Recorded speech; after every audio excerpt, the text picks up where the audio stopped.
Good evening, everybody. I want to welcome you here to Prog Monster. My name is Murph. I am the host of this show, a show dedicated to progressive rock and other forms of rock music.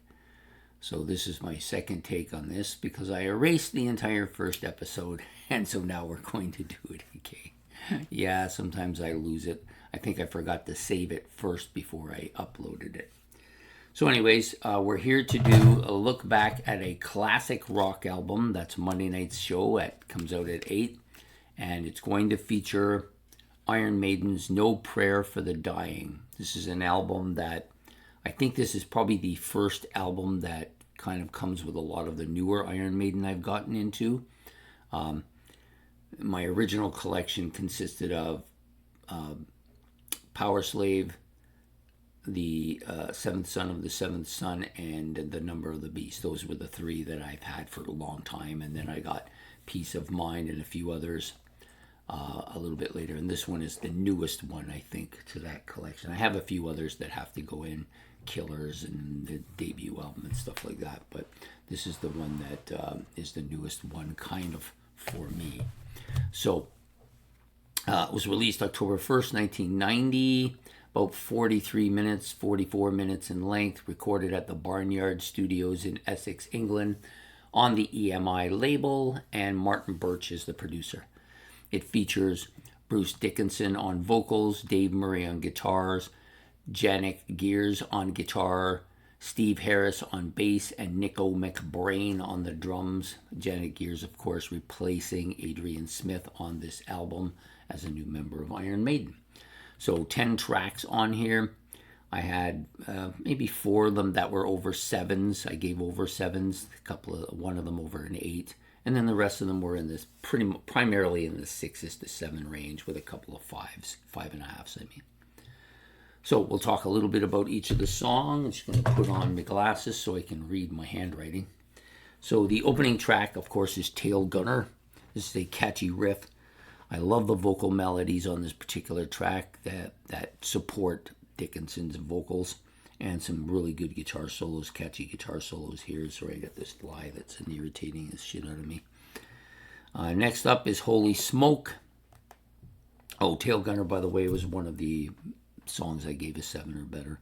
Holy Smoke, heavy, fast paced, lots of screaming on this particular track. It's kind of a weird track for them. It's a little bit different. It's not something that I would want to have too much of, but it wasn't bad.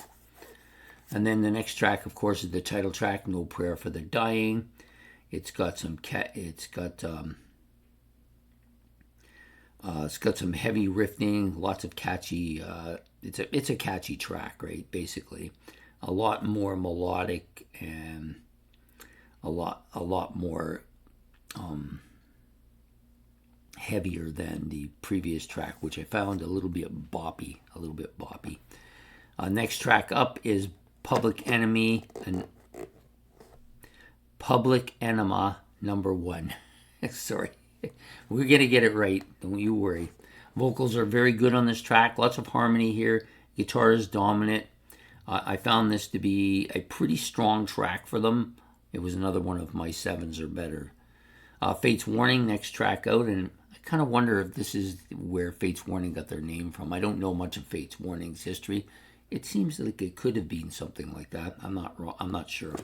Anyways, because this came out in 90 and they came out in 92 or so, so it's possible. Maybe I'm just guessing or trying to surmise something that didn't happen. I don't know. Slow melodic, solemn. It's a slow melodic, solemn tune to open, and then you get kind of a lengthy, catchy bit that comes after that. The next song out is Assassins. This is one of the weaker tracks, I think. Almost like there's a part in here was almost this Guns N' Roses kind of vocal scream. That's what it. As soon as I heard him doing it, it kind of reminded me of that. I wonder, he's really good at imitating other vocalists. I've seen him do that with a number of different things. He did an Aussie one once. He just has a way of presenting vocals of other singers that is just fantastic, I think. I love that part about him. Yeah, so a little bit of that slow guitar picking as well on this particular track, and not one of my favorite tracks. Then you got Run Silent, Run Deep. This is a slow start with some sound effects, and then they got that kind of Ancient Mariner gallop that comes in at points in the song, and then some heavy solos as well. Another decent track. Hooks in You. This is another song that I didn't care as much for. This is kind of, I think, the third track in that Charlotte the Harlot series. Yeah, not one of my favorite tracks on the album. Then we have the final two tracks on the album, which, to be honest, I think are the best two tracks on the album. Not that some of the other stuff isn't good. These two tracks, I think, are pretty exceptional, though. Bring Your Daughter to the Slaughter. Really catch, upbeat track. It's almost an anthem-like song. The vocals are exceptional on this track. I found the slow parts really added to the upbeat tempo, just bringing it, almost building it up. This was the only song on the album I gave an 8 to. Mother Russia was next. I gave this one a 7.5. Another almost gallopy-like epic. Some almost Russian-like sounds here.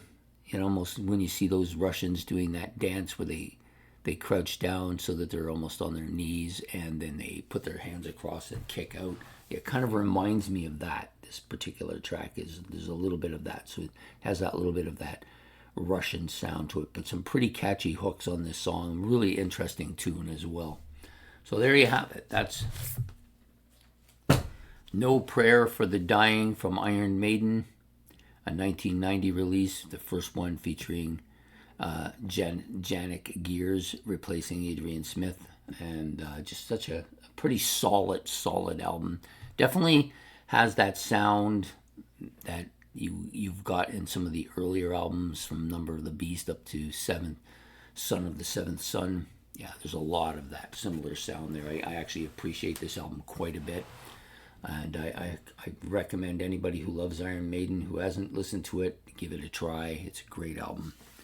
So there you have it. That's the end of the episode as far as the look back part goes. Please hit the subscription and the like buttons and the notification bell so you don't miss the next episode, and leave any comments that you may have about the album or anything I've said in the comment section below, and we will see you next week for another look back at another classic rock album. So have yourself a good evening and good night.